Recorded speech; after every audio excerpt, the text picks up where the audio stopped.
Berlin மட்டும் உயிரோட இருந்திருந்தா டோக்கியோவும் நைரோபியும் செத்து இருந்திருக்கவே மாட்டாங்க. மணி ஹைஸ்ட் சீரீஸ்ல அவங்க முதல்ல பிளான் போட்டு வச்சிருந்தது பேங்க் ஆஃப் ஸ்பெயின்ல இருந்து 90 டன் கோல்ட திருடுறது தான். இன்ஃபேக்ட் இது பெர்லினோட பிளான் தான். ஆனா இந்த பிளான்ல கொஞ்சம் லூப் ஹோல்ஸ் இருக்கிறதுனாலயும் இந்த பிளான் கம்ப்ளீட்டா ரெடி ஆகல அப்படிங்கறதுனால தான் ப்ரொஃபசர் ரொம்ப வருஷமா பெர்ஃபெக்ட்டா போட்டு வச்சிருந்த ராயல் மின்ட் ஆஃப் ஸ்பெயின்ல இருந்து மணியை பிரிண்ட் பண்றதுக்கான அந்த ஹைஸ்ட முதல்ல பண்ணிருப்பாங்க. சோ இந்த ரெண்டாவது பண்ண ஹைஸ்டான பேங்க் ஆஃப் ஸ்பெயின்ல தான் காண்டியா அப்படிங்கிற ஒரு கேரக்டர் நைரோபி அப்புறம் டோக்கியோவை ரொம்ப கொடூரமா கொண்டிருப்பான். ஒரு சீன்ல பேங்க் ஆஃப் ஸ்பெயின் எப்படி இருக்குங்கிறத பாக்குறதுக்காக ப்ரொஃபசரும் பெர்லினும் விசிட்டரா உள்ள போவாங்க.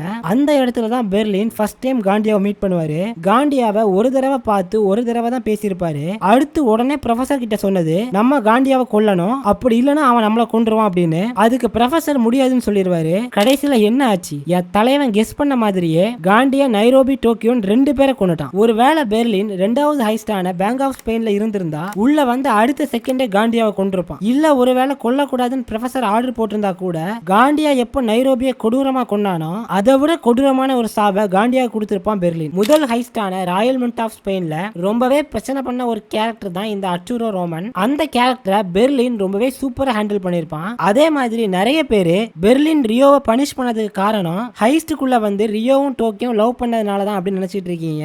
ஆனா அது காரணம் இல்ல. ரியோ கவர்னர் பொண்ணான ஆலிசன் பாக்கர் கிட்ட கொஞ்சம் க்ளோஸா பழகி இருப்பான். அதோட ரிசல்ட்டா ஆலிசன் பாக்கர் ஹைஸ்டுக்குள்ள இருந்தே போன் யூஸ் பண்ணிருப்பாங்க. சோ இதுக்காக தான் பெர்லின் ரியோவை பனிஷ் பண்ணிருப்பான். பெர்லின் கேரக்டர் ஒரு சைக்கோபாத்தா, ட்ரக் அடிக்டா, பொண்ணுங்க கிட்ட தப்பா நடந்துக்கிறவனா இருக்கலாம். ஆனா அவன் என்னைக்குமே அவனோட டீம்மேட்ஸை சாக விட மாட்டான். அவனுடைய டீம் மெம்பர்ஸ் ஆன ஓஸ்லோ அப்புறம் மாஸ்கோ சாகும்போது கூட அந்த அளவுக்கு ஃபீல் பண்ணிருப்பான். அப்புறம் எதுக்கு பெர்லின் டோக்கியோவை வெளியே அனுப்புனான்னு கேட்காதீங்க.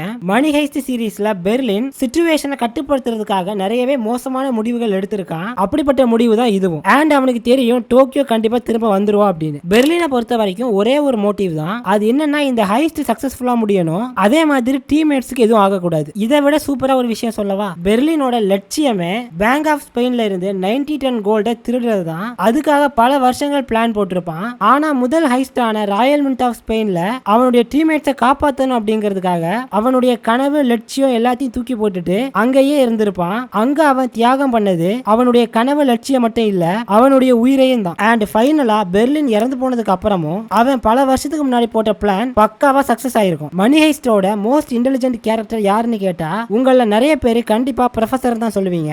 ஆனா என்ன பொறுத்த வரைக்கும் பெர்லின் தான். ஏன்னா ராயல் மின்ட் ஆஃப் ஸ்பெயின்ல இருந்து தப்பிக்கிறதுக்காக இருந்த நிறைய பாசிபிலிட்டிஸ்ல எது ஒர்க் அவுட் ஆகும் தான் ப்ரொஃபசர் பார்த்தாரு. ஆனா பேங்க் ஆஃப் ஸ்பெயின்ல தப்பிக்கிறதுக்கான ஆப்பர்ச்சுனிட்டியை பெர்லினே உருவாக்கி இருப்பான்.